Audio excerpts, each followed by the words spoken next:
பிரசன்னத்துல பாத்தீங்கன்னா பல வகைகள் இருக்கு. புஷ்ப பிரசன்னம், நீர் பிரசன்னம், ஜல பிரசன்னம், அக்னி பிரசன்னம், ஆறு, அதாவது நதிகள் ஓடக்கூடிய திசைகளை வச்சு கூட பிரசன்னம் சொன்னாங்க.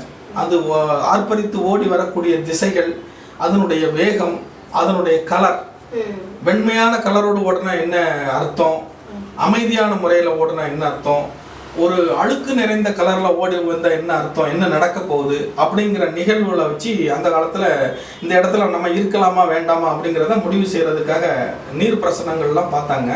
இந்த அக்னி பிரசனங்கள் பார்த்தீங்கன்னா கோயில்ல யாகங்கள் நடத்துறதன் மூலியமாக அந்த யாகங்கள்ல பார்த்தீங்கன்னா சில தெய்வ உருவங்கள் தெரியும்.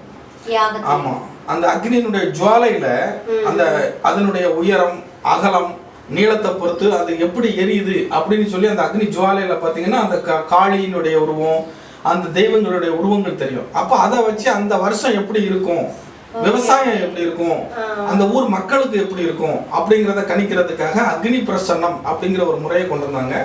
இதை அரசர்கள் காலத்தில் பயன்படுத்திட்டு இருந்தாங்க. இப்போ சமீப காலமாக அந்த கலை அழிஞ்சு போயிட்டு இருக்குது.